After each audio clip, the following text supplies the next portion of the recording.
Thank you for joining us. I'm Peter Bergen, Vice President at New America. It's a great pleasure to welcome back a longtime friend of New America, Karen Greenberg, who has a new book, timely, Our Nation at Risk, Election Integrity as a National Security Issue. Karen directs the Center on National Security at Fordham Law School. She is also the author of many, many other books about national security related issues. She's also a fellow at New America and also at Arizona State University. She's going to make some brief remarks about her book, then I'll engage her in conversation. If you have questions, put them in the Slido box and I'll put them to Karen. And over to you, Karen. Thank you so much, Peter. Thank you to New America and to ASU and to the Future Security Initiative for hosting this, I think, very timely discussion.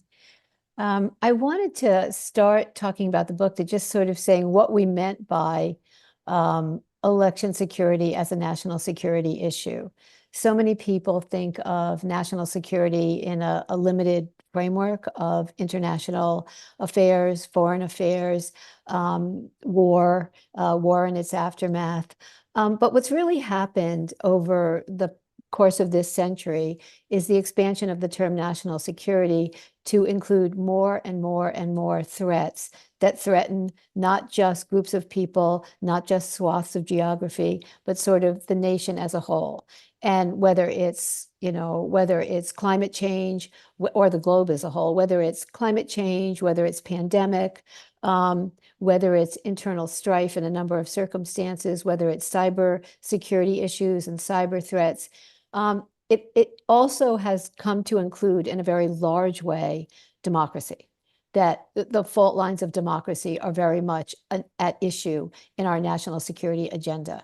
And nowhere does that become more important or more clear than in our elections and our election process. And when pundits say, as they said about this, and I think the last couple of elections, that it's an existential threat, what they mean is an existential threat to our democracy and the way we've identified ourselves and primarily functioned for over 2 centuries since the founding. So Julian and I put this book together. He's a historian and political scientist who addresses, the larger questions of the presidency, how it's changed over time, and sort of governance in the country. And I've always looked, as you have, at national security, particularly after the events of 9/11. And we thought that these would converge very nicely in the book. So we brought together a bunch of political scientists, historians, journalists, election experts, and others to just weigh in on topics that we thought were crucial to understanding what happened in the past, where we stand now, and where we might be headed in the future, both optimistically and pessimistically, particularly focusing on what kind of reforms would be needed or could be helpful to go forward.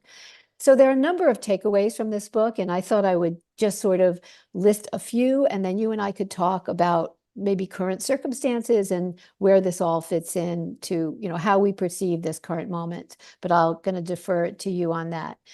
The first thing that I think you take away from this book from beginning to end is that vulnerabilities in our election system are not new. We've had fraught elections since George Washington decided to turn over power, and we had an election in 1796. And incremental, and so I think that's a very important thing to know, so that you don't freak out, so, oh my God, we don't know what we're doing in this election. There have been a number of times where elections have come under scrutiny, where elections have had to return to the House for some kind of resolution, and we've gotten through it. And I think that's the other side of saying election vulnerabilities are not new, is that we've gotten to this point. That's both the good and the bad news. The bad news in this regard is that changes to election security have been very incremental and slow since the beginning of the Republic. And it's almost like we know there are vulnerabilities, but until they're exposed, until they really become a problem, we are not necessarily going to address them. And so we've seen a host of litigation, constitutional amendments, and a number of things, but given the length of time of the country and given the number of threats and vulnerabilities that we've seen, some of which don't even rise to public consciousness because they're in the local level or the state level rather than the federal level. We could have done more prior to this time, prior to the 2020 election, to fortify our elections, but we did do something. We have the 12th Amendment, we have the 1878 Electoral Count Act, we had the Voting Rights Act, the Help America Vote Act, and now the 2020 Electoral Count Reform Act. I want to say, looking at all of that, that there have been a number of recent reforms passed through legislation to try to fortify the vote, to counter attempts at voter suppression, to make it easier to count the votes, et cetera. And you and I can get into that more and more. Another thing that I think the book shows throughout is that voter suppression has been a problem for a very long time in the United States. And it is something that when people say, well, list the threats to the election, and they'll say, well, intimidation at the polls is a problem. Misinformation about where to vote, how to vote, and what the different candidates stand for is also a problem. Problems with vote counting is also a problem. And if you put them all together, almost all of them can be argued to be within the basket of voter suppression.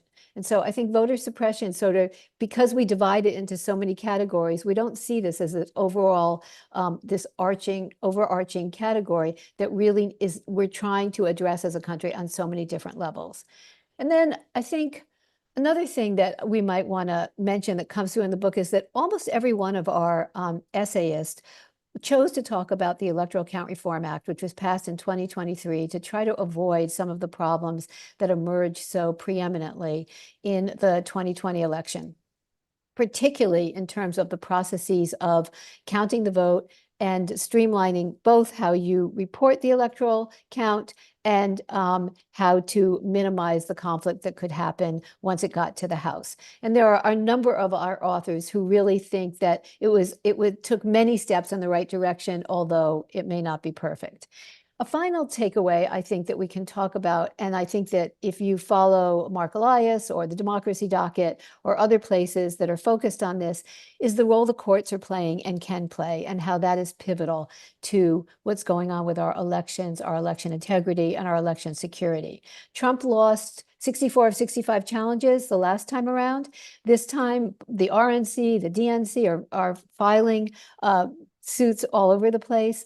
But for the most part, it looks like the courts are really trying to provide guardrails to what could be out of control, what could disrupt the election in any kind of fundamental ways. And so there is this sort of faith in the courts on this level that I think some are starting to feel. I wouldn't go too far with it, but I just want to say that the courts are playing a role, and I think it's important to point that out.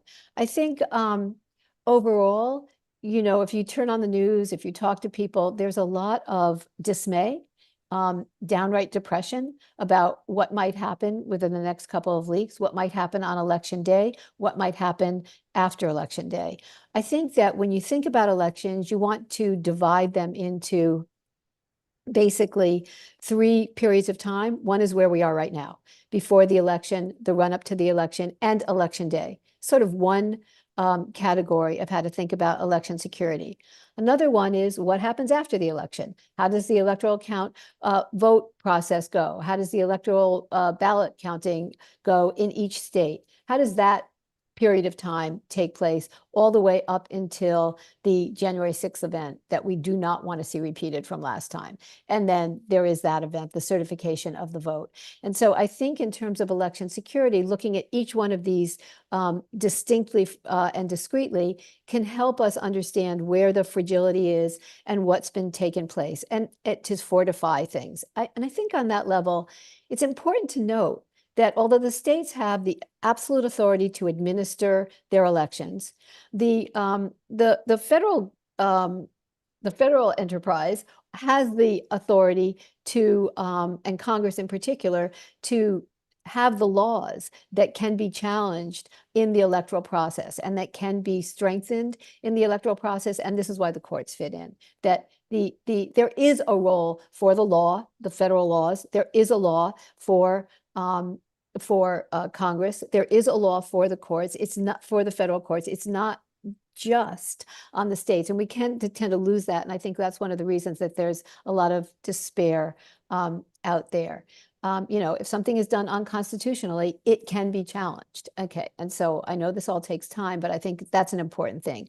I think the other important thing is that there's been a lot of, for lack of a better term, best practice activity that has been put in place by the executive and the different branches of the executive in trying to help the states to administer what they need to do to make the election secure. So, for example, you have the Election Threats Task Force that was set up in 2021 in the Department of Justice, which is there to really help protect workers that are being intimidated, where violence is threatened, and things like that. And it goes beyond that, but that's really the centrality of it. I have to say, although many suits have been filed, very few have been resolved or led to convictions, but they're paying attention.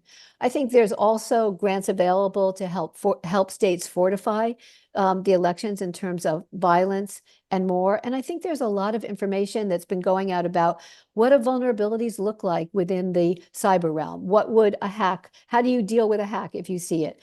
What are some of the best practices for understanding misinformation, disinformation, and the rest? So I think the upshot is that this is not new within the realm of the long term of American history. It has reached a crisis point that demands a tremendous amount of effort and attention from many sides, both during this election and after this election, in terms of understanding what we need to do further beyond the Electoral Count Reform Act. But that, and that, there is the possibility, given all of these safeguards, that we will get through this election. And if we do, it's a very momentous and important thing. And by get through it, I mean get through it in a way that we have a decision that is accepted by individuals, by the states, by the citizens at large. So what is the Electoral Reform Count Act? Reform Act. It's Yeah, very what interesting. does it actually do? So it actually does a lot of things, but the important things that it does are that it, for one thing, tells the says that the vice president's role when as president of the Senate, when he reports the votes, his role only is only ministerial. That means he can't get up there and say what Trump told Vice President Pence to say. We need to challenge this. It looks like they're suspicious. There's been fraud. We can't, this is not a legitimate, this is not a legitimate result. It's not the role. It's only ministerial. A second thing that go ahead. Do you want to? Well, no, go finish, and I had a thought about it. Yeah, I'd love to hear it. So the second thing is that a second very important thing is that what it does is at the state level clarify how things are going to be reported. In other words, by the governor or an accepted election official of the state, but mostly by the governor. And so it has put the role of adjudicating and resolving disputes about electoral ballots, et cetera, onto the state itself, which will minimize what will happen as it goes up the chain. And a third extremely important thing it does is that it says that it used to be, after the Electoral Count Act of the 19th century, which it updates basically. It used to be that in order to challenge the votes within Congress, you had to have one member from each chamber who wanted to challenge the electoral count as reported. Now it's 20% of each one. That's a huge difference. And so it puts now that doesn't mean it's impossible. It'd be better if it were like 100% maybe, but But still, the crazies are it's going to be harder for the crazies to. So those are the things in terms of how, thinking about this, I think are very important. What are you going to say?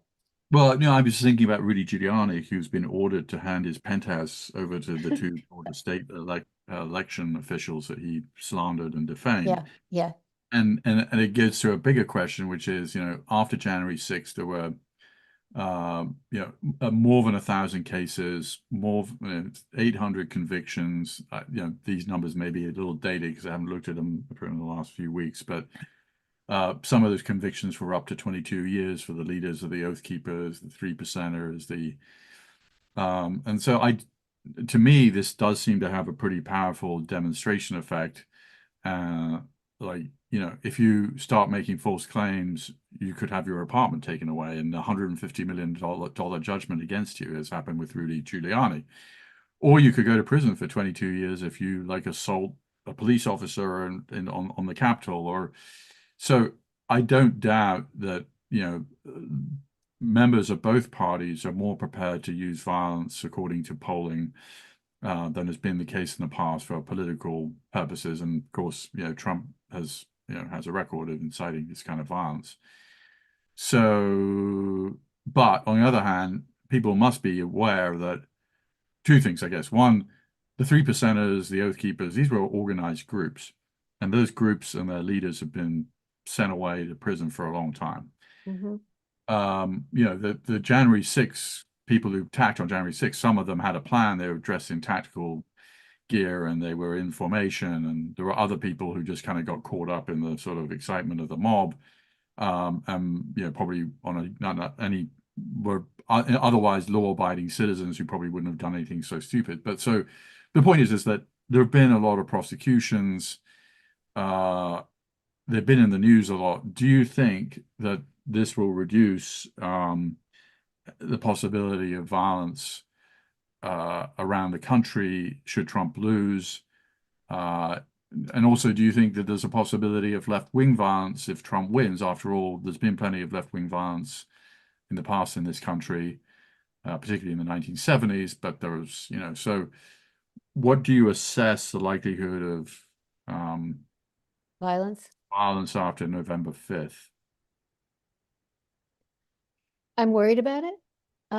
But let me just talk to some of the points that you've raised, because so I want to just break this down, because one of the interpretations of adjudicating cases in courts generally is as a deterrence.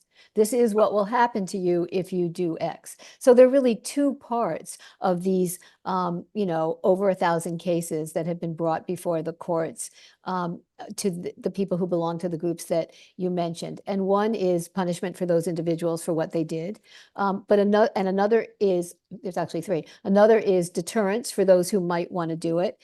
And the third is taking away the leadership that might cause another such insurrection coming up in any time between election day and the certification of the vote, right? So it's actually several things that those cases can accomplish.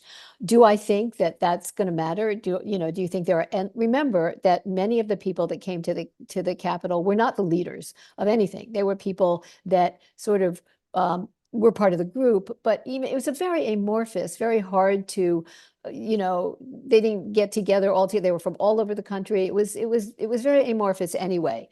I do think that, like, you're the terrorism expert, right? I do think as we think about extremist violence groups, and we think about the role that leaders play, as opposed to the evolution of leaderless resistance, those individuals who identify themselves as belonging to some, sort of larger group or set of groups, and can deputize themselves to take part in what's going on, is actually something we know from the past and that we've seen. And so I think that the sort of trajectory of this extremist violence landscape, for whatever reasons, whether it's that these groups like the Proud Boys and the Oath Keepers have been diminished by the court cases and the consequences they have brought about, or if it's just that the growth of this of this narrative and people who want to buy into it, which feeds and fuels this resistance, makes it so that, first of all, it's harder to determine who might be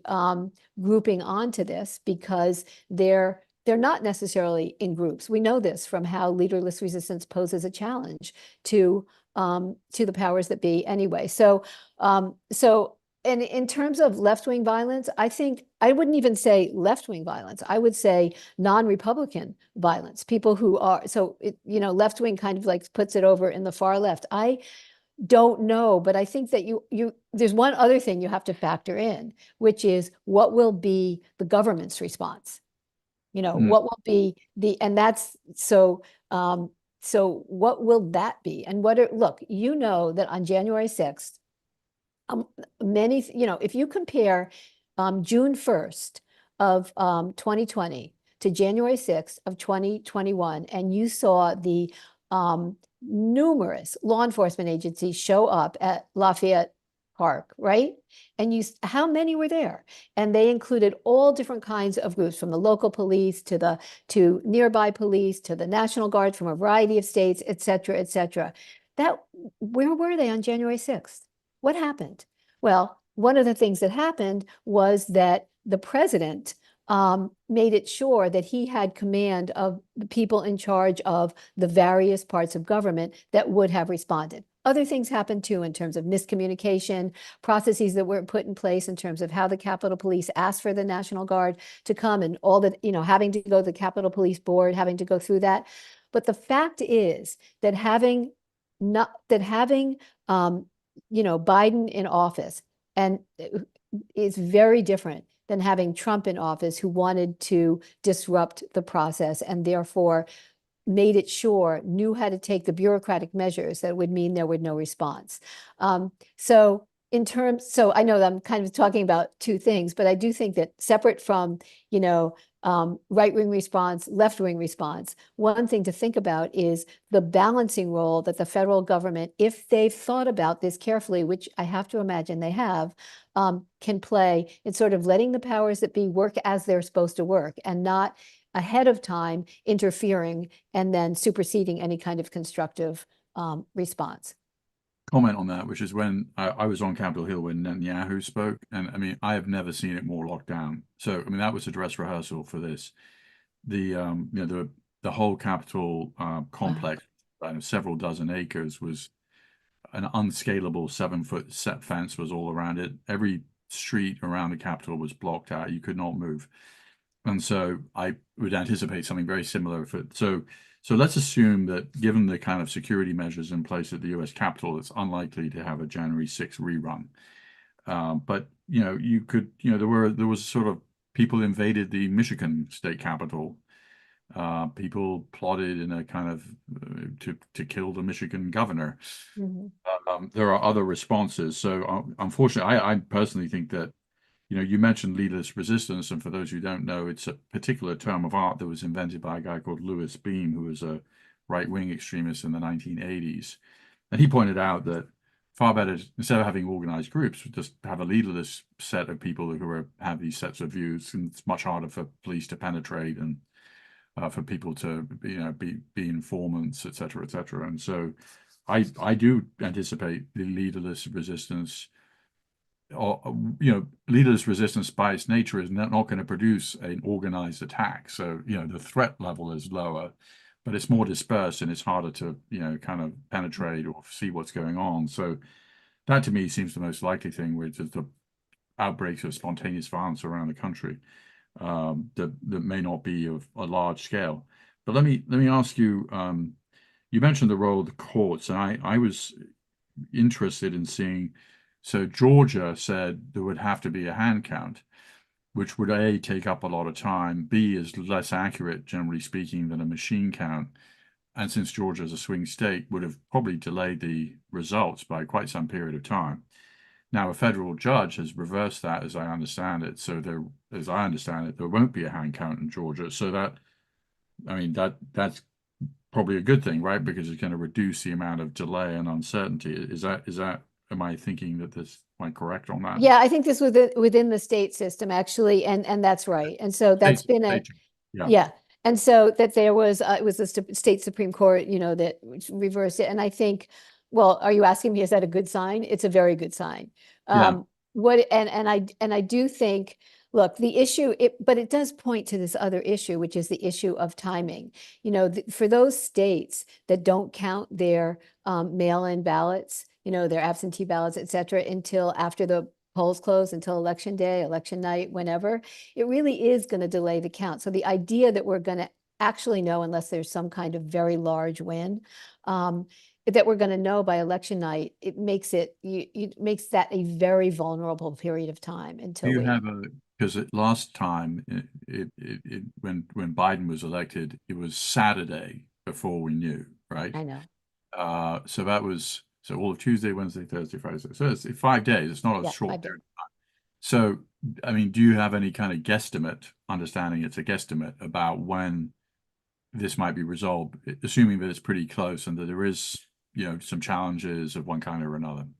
My only guess is that following along your lines of look how fortified the Capitol is now as opposed to was it before, Hmm. because there's such anticipation about what will happen afterwards, that this count is going to take place as quickly and but with reliability as important as possible. But it would be better if it could be, we could just we could just lengthen the day. Instead of 24 hours, we make the day 48 hours or whatever. But One thing I think would solve a lot of this is why isn't Election Day a federal holiday? no, it's ridiculous. It's Completely and ridiculous. it's undemocratic for one It thing. is. It is. It should be Yeah, a federal holiday. That because a lot of the mail-in and sort of stuff that people are sort of suspicious of is a result of like not everybody can stand online on a Tuesday for 4 hours to wait to vote. yeah. Uh, and let me look. I want to get to the title of your book because it has two very interesting parts to it. Election integrity as a national security issue. So election integrity, and I've been doing a little bit of reporting on this, is now actually a kind of interesting word that actually doesn't mean what it purports to say. Because when people talk about election integrity now, they're usually people on the right who are sort of saying that there is no election integrity, and they're producing a lot of false challenges or sort of disinformation or whatever, like about elections. So, for instance, that illegal immigrants can vote, which is not true. Right. That machine voting machines are somehow susceptible to interference, which is not true. And then maybe it is, maybe if you're a enormously powerful superpower, even in that case, I mean, these things are air gapped from the internet, is my understanding. So it's not like, or that people that have died are voting, and it turns out, I mean, we just did a story in Ottawa County, which is a very conservative Republican county in Michigan, which obviously is a swing state. If somebody dies in Michigan County, they're taken off the voter rolls immediately. There's no, Yeah. so there are a bunch of sort of these ideas which are out there, and it's a form of theology also, because if you have an argument with somebody who says, well, actually dead people aren't voting, actually, I mean, by the way, one final thought on this. One of the least likely things that anybody ever does is engage in voter fraud, because it's one of those rare crimes that doesn't Yeah. benefit yourself. It benefits somebody else. And usually when you do a crime, particularly one for, you can go to prison for 5 years. Yeah. Yeah. And so a word I hate is the word widespread voter fraud, which I understand why people say there isn't widespread voter fraud, but in fact, there isn't really any voter fraud, or almost, it's one of those crimes that almost never happens. Correct. And because, the penalty is very large, the incentive for somebody to do it is really pretty low. And yet we're in this thing where we have to sort of, the media has to sort of talk about, well, there's no evidence of widespread voter fraud, as if in fact, there's no evidence of voter Right. fraud as really an issue that is in any, there might be a few cases in a few jurisdictions, but I mean, 150 million people are going to vote. So it's a 0.0000001% issue. And certainly wouldn't, where it happens, it's not like most elections hang on a vote or two in any state. So anyway, I just sort of free associating a little bit about No, some of it's so the people are concerned about and like what they should be concerned about and what they shouldn't be concerned about. it's so interesting. One of the authors in our book, Nicole Hemmer, says she calls it voter fraud. And and I just think it really kind of nails it in terms of, it's just by the way, this isn't the first time that narrative been tried. This is the first time it's really taken off to the degree that it has, and there's no there. But to your point about incentive, like what is the incentive? When you look at the accusations of non-citizens voting, which is also a no there category, think of what happens if you're a non-citizen and you vote. Well, that is a A, great point. It is the yeah, fastest way to get deported. absolutely. And it's just, it doesn't make any kind of sense, but nobody ever takes it to that next level. It just comes out as a statement that just sort of cuts off your thinking. It assumes that you won't think any further, or that it won't get combated in a way that resonates within the general populace. So just to riff further off of what you just said, it makes no sense. Same thing with taking the names of dead people off of voter rolls. They found time and time again that this happens almost immediately upon a death, and that no matter how much money we put into redoing, the investigations into have they been accurate in terms of all of these things we're talking about. Didn't Trump say yesterday that he didn't think there was voter fraud? Didn't he I say don't, something along those lines yesterday? I think I might have heard that. So there is no there. On the other hand, it's become a very important talking point. And how do you, and it's to get to the question I think you were trying to ask about, what does the word integrity mean in the election context, right? How do we preserve that? The answer is, we get through an election that people believe in, because the integrity of the election is not about all these different details that we want to talk about today, or that are in the book, or that the media is constantly trying to help us think about, or not help us think about, depending on who you're following, but is about, if we don't have elections that we trust in, it's the trust part of integrity that I think, we sort of meant in the title, then where are we? We don't even have to wait for the country to fall apart, whatever that means, to succumb to these violent forces, et cetera. It's that we have to trust in our elections. And so, I think the further question is there anything we can do to tamper down these lies, deceptions? And that's a very hard one. And remember, again, going to our, experience in how we understand violent extremism, one of the important points here is to confuse people, to make it so that they don't, it's not really about, do you believe this? Do you believe that? It's also about that, but it's also about just chaos and confusion. How can we create enough chaos and confusion so that the process is by definition upended? So sorry to, well, yeah, that's a very good point. So, I mean, effective propaganda, I'm not to make comparisons to Putin, but I mean, Putin puts out yeah, multiple no. of stories to the same event, so that basically people just throw up their hands and just sort of say, well, I have no idea what's true and I can't even figure it out. And that creates sort of doubt and mistrust.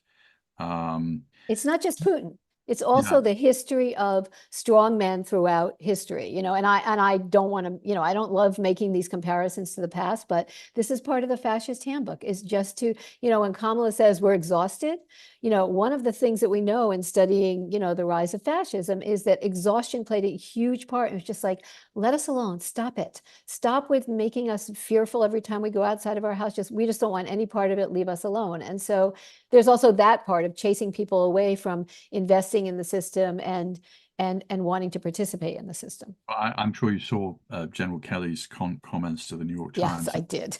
on this. I mean, they were very fulsome, and without taking a position on them, he was in the room with the president. The chief of staff is in the room with the president more than any other official Yeah. for 2 years. So, and I, he, I'm, he, and I, and he's clearly not I wouldn't call him he's not some sort of closet socialist. I mean, he's four-star Marine general. Uh, so the other interesting part of this is framing it as a national security issue, which I think is very important. There's a good book by a guy called Peter Rody, which is about national security. He basically points out that FDR had a much bigger conception of national security than what became the Cold War conception, which was freedom of attack. And the reason that FDR called social security is he had this holistic view about securing Americans. He said we cannot call it social welfare. He said we need to call it social security. So, I think putting election integrity into that national security bucket and saying, because if we believe the other side is not legitimate, whether it's Trump or Harris or any other future president, that's a problem, because it's hard to govern if half the country just thinks that you're illegitimate. I'm so happy you brought this up, because I was trying to think about the evolution of our concept of national security since, the early republic until now. And so I was rereading parts of the Federalist Papers to just sort of understand what they thought of as, which they may not have called national security, but the nation's security, the nation's safety from foreign enemies, et cetera, et cetera. But one of the ways in which the word security is used repeatedly in the Federalist Papers, among other places in the early days of the Republic, is as unifying the populace, as a sense of giving this sense of unity and comity and community. And it's something we've kind of lost in the national security conversation as we've, first, directed it against foreign enemies. But this idea of, and it does coincide with the FDR vision, which is security is also about, you and your life and where you are. And part of that is living in a world where we are willing to compromise and, find points of contact and agreement with our fellow citizens, and where we're also willing to overlook our differences in the, in effort to support the greater enterprise of the nation. And you're right, we wouldn't know that from today's context and today's conversation. And so it was kind of an interesting, deep dive. Yeah. Well, we have quite a few questions from the audience. So I want to get to those now. Okay. The first one is from Anonymous. Does the book cover the integrity of elections in other countries as a national security issue for the US? Yeah, it does. It doesn't really do that. It alludes here and there to them, but it doesn't make it, exactly a counterpart that, look what's happening elsewhere, whether it's in, well, whatever. It doesn't exactly do that. It does allude to it, but this focus was very much, we told our authors to keep this focus very much on Well, what the the United United States States. does is obviously important in other countries. And so Bolsonaro, the Brazilian Yeah, president, not yeah. only wouldn't agree to the results of the election, an angry mob stormed the Brazilian parliament in an No, I exact know. re- So, what happens here, um, yeah, in the It's United not States. just what happens here, though. It's also what happens elsewhere affecting us, the kinds of things that we see in other countries and the sort of what are the mechanisms, whether it's fear, whether it's disinformation, whether it's, punishing enemies that happen in other countries in this, this move towards autocracy, right? Here's a question from Nathan P. How might Australian-style mandatory voting, which Australia's had for over a century, affect the security and integrity issues that you're talking about here? So in Australia, you have to vote. Would that make a difference? It's hard to say. It's really, Yeah. I mean, I would, ask you what you think here. I think it's very hard to say. I think it could make a difference in terms of election integrity.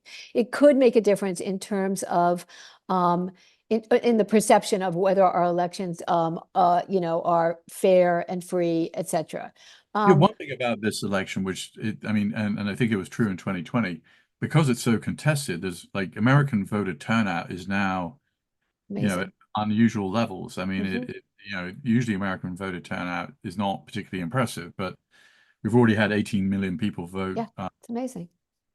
by mail, so it's not mandatory voting, but a lot of people are going to vote in this election. Yeah. In other words, I don't think it would hurt.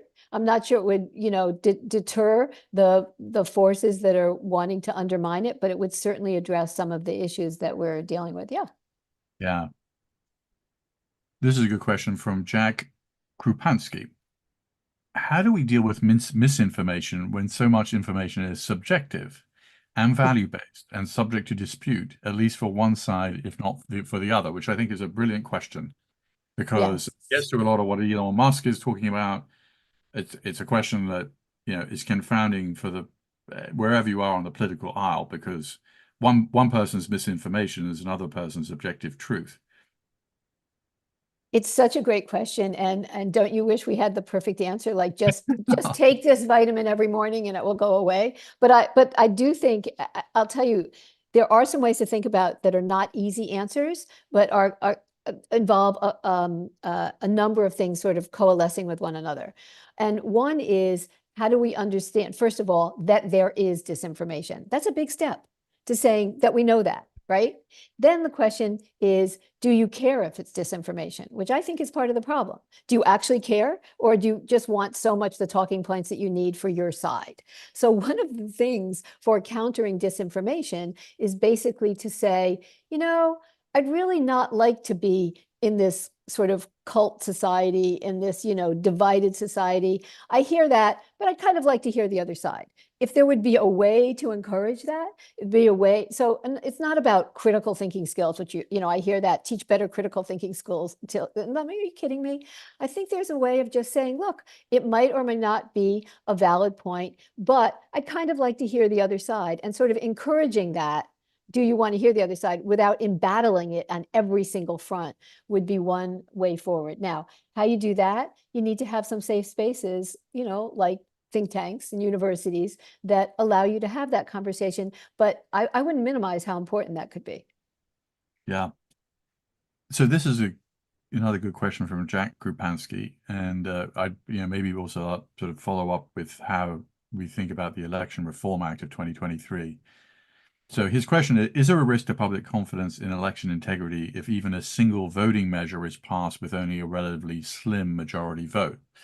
So, if fixes to the electoral system that are, only narrowly passed, and I was the electoral reform vote that I mean, did that pass handily, or was that sort of a It was contention? it was bipartisan. I think it passed with more than they expected it to. I'm actually not remembering the exact vote count, but I think that however it got done, or any other, it's important that it gets passed. It was, first of all, let's just talk about, forget the contents of it. Addressing what happened in 2020 by congressional act in a way that would deter it happening again was incredibly important. Something we overlook because we want to talk about, election experts want to talk about the details, which is great. Second, it really did put in part measures which a number of elections experts have said, I think we've covered our bases. Now, there are many who say we don't, but a number do. And a number who are, critical thinkers, not people who just, are rah all the time. So I think that's important. And it opens the door for more. Look, there have been other voting acts that have been, proposed during this Congress that didn't pass. And so the question is, how can we get to those? But I actually think whatever steps we take in that direction, I don't think the populace is paying attention to the margin of the vote difference in terms of yay or nay. I think that, look, let's take this from a little different perspective, which is our children, right? Let's think about this in terms of what are we going to do in this election, which is very much what this Electoral Reform Act was about, from just now. And what if we think about, what if we're creating a structure where our children would not have to deal with what we're dealing with? What if we really think about it in those terms?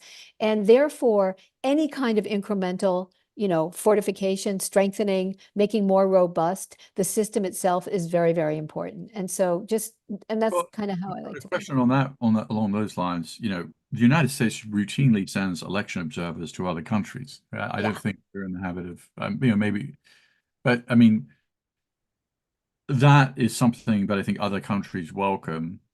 Obviously, there are election observers from both parties at every Yeah. polling station. But would that be helpful, or would it just be seen as outside interference?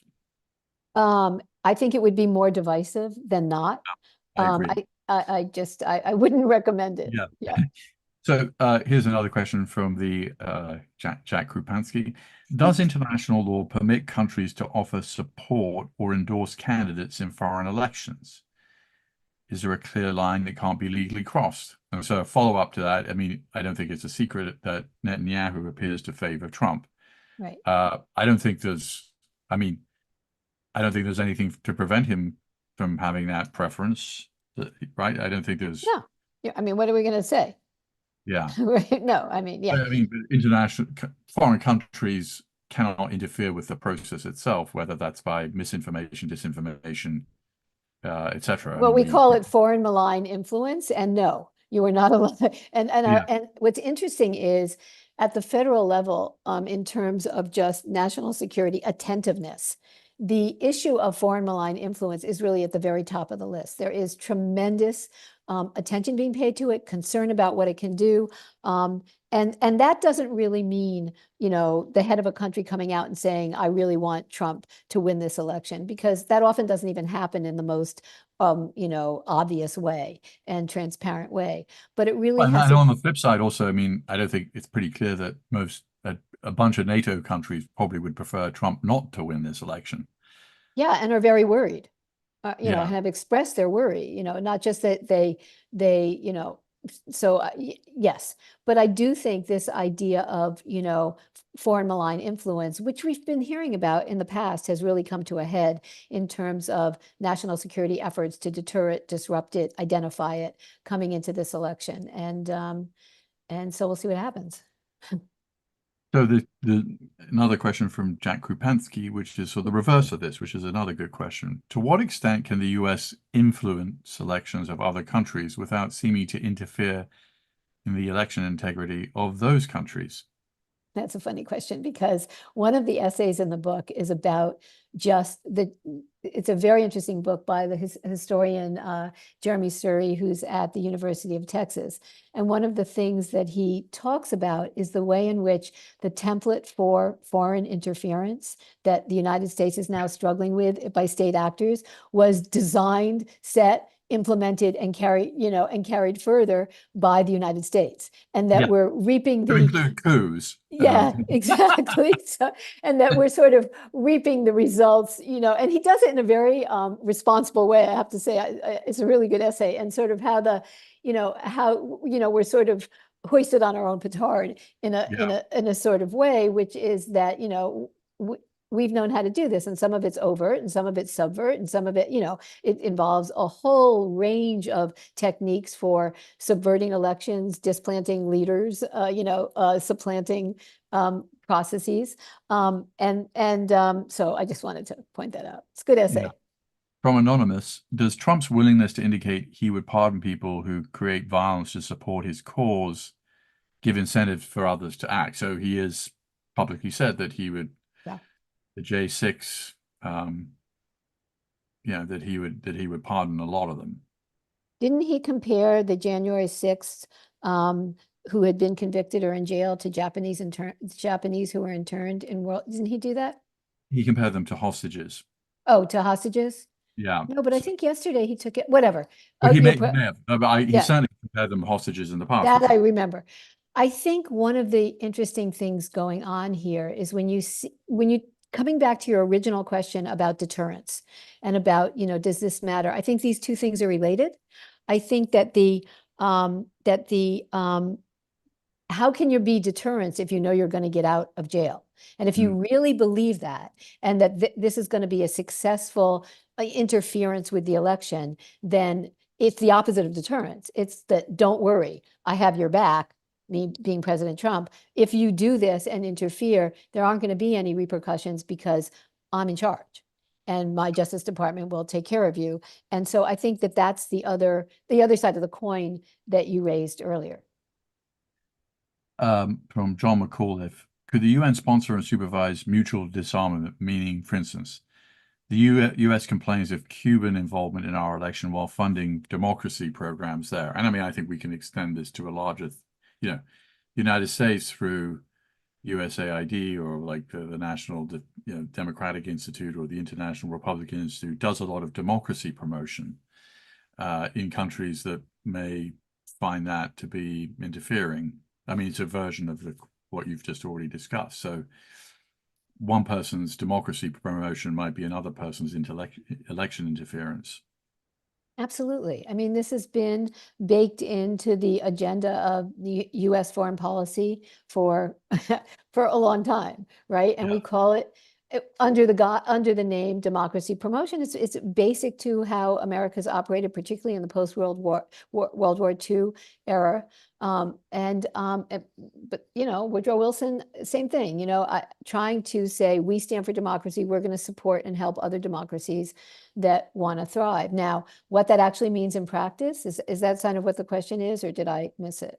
Well, I mean, I think some meaning like, should we stop, I guess, because, and let me follow up because I know some of your own personal story. I mean, you were involved in democracy promotion in Hungary, back in the day, right? And I mean, That worked.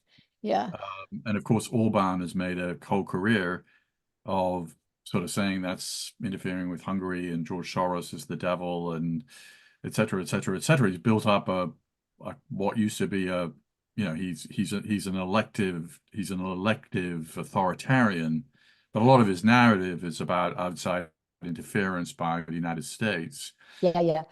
This is a really good question. And so my answer is democracy promotion, yes, but maybe we need to think how we do it. And I just want to just give a call out to Anne Applebaum. Her new book, Autocracy Incorporated, is really worth reading if you have that question, because what she's basically saying is, and again, I'm condensing here, it's really worth a read. What she's basically saying in that book is, look, whether we have acknowledged it or not, the autocracies of the world have joined together largely because of their kleptocratic nature and been able to help one another, whether it's Venezuela, or someplace else, and they will have each other's back, and they will have each other's back in large part through financial dealings. And so you can talk about democracy promotion all you want, but unless you come up, world, with a counterpart to Autocracy Incorporated, which I think she calls Democrats United, sort of to think about how to help one another in a not just Americanized or American-centric focus, but sort of in a global way to really understand what's going on and the breakup of the globe into these autocracies versus the others, that we're really, we're really at a loss. So I think I think she really conceptualizes it beautifully and makes her argument very well. So it might be worth a read. Agreed. Yeah, one of her sort of policy proposals is that why is it that you can buy property in the UK with being anonymous? I mean, there's all this sort of Yeah, yeah. the, the kleptocracy that exists because the financial systems in the West allow it in many ways. Well, that's something we haven't addressed in that we haven't addressed in this conversation, which is how do we deal with the role of money in politics when it comes, right? And, when you look at what's happening with these gazillionaires and their ability to influence the election because of their ability to, spread information, disinformation, their ability to make promises with those running for office, their ability to corrupt the system in a variety of ways. That's something we really haven't dealt with as a country that we're going to have to deal with in the future, and that not a lot of people want to talk about. Is part of our problem that, the day on November 6th, the next election starts, the next election cycle, are elections too long? I know in the Yes. UK, they're relatively short. Maybe that's partly because the prime minister can kind of call an election when he or she decides. So that may affect, but I mean, in general, it's a few weeks affair as opposed to a many years affair. Yeah, I mean, it's hard to see me getting there, but it's something we should consider. I think another thing to consider is how we deal with the transition period itself, the entire transition period from election day to inauguration day, actually. I would make that, the transition period. And this is something President Obama gave a considerable amount, or his administration gave a considerable amount of thought to. So, it used to be that the inaugural day was in March. We've moved it back to January. But there are all these things that have to happen during the transition period. And I think as a country, we're not quite on top of that yet. And many of them involve, the kind of briefings that have to take place about, classified information and exactly what's going on in all realms of government. And so I think that's something that's unique to the United States in terms of understanding the transition period. And I think it's something that Obama was right. We need to attend to in very many ways. And I would Like make it shorter or make it, how would you Oh, fix it? yeah. So he wanted to, so one of the things they succeeded in doing was push back the time when you're allowed to start taking briefings to the convention itself, so that to when the nomination takes place, as opposed to when the election takes place. So that Yeah, there that's a was, good fix. yeah. So, and there's also some fixes in terms of just how it works across the nation. And so I think they made some headway. And as I say, all of these things are incremental, but it's important that they keep taking place. And I see the transition period as one of those that I wish as a nation we were paying much more attention to in terms of what it is. Remember that during Trump, he refused to have the person responsible for the funding of the transition process give over the funding. And so, and Trump is also very superstitious, and so he didn't want planning for something that he might not win. I mean, that's neither here nor there. He had a plan. Chris Christie had briefing books like this of a conventional transition, and basically got fired on day two. Exactly.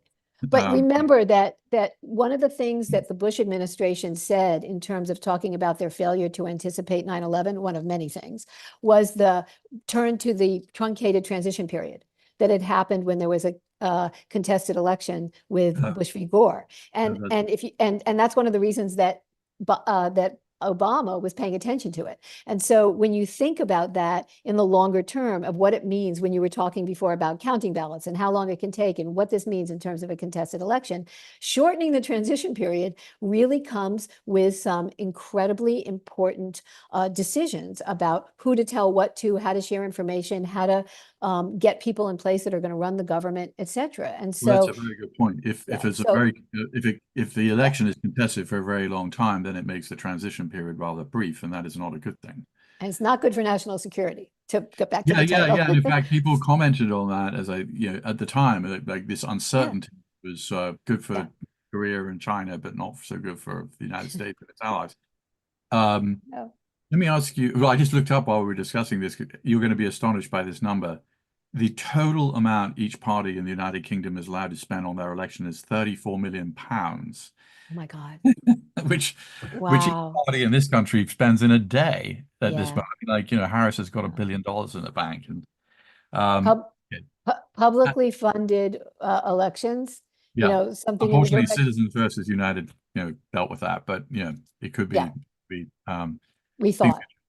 So this is the final question. We only have 3 minutes left. So this is a good question as well from AJ Dobson. How can the media collectively provide better transparency as poll numbers come in on election night, while their focus is on being first to call a state? So the Yeah. famous Fox News call for Arizona, which enraged Trump and of course turned out to be correct, is an example of this. But well, the way Fox was transparent about it that night, if you remember, is Yeah. because there was controversy, they went back and they talked to the polling director and like kind of looked under the hood, and they were very transparent about it because they got a lot of flack about it. But it is like this.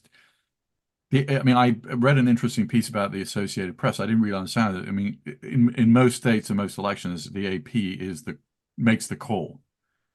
Oh, Uh, wow. but by tradition, not because they have the resources and they have, and they've been around for so long, and people accept that AP has the call. Now, obviously, CNN or Fox or some other bigger news organization, some of the other, commercial networks have their own desk which can make their own calls. But it is an interesting one, particularly in this what will be a very fraught and closely run election. Remember when I said security to the founding fathers involved collaboration, cooperation, and respect for one another, right? Remember when as national security, as a security element, if not, one of the most important ones.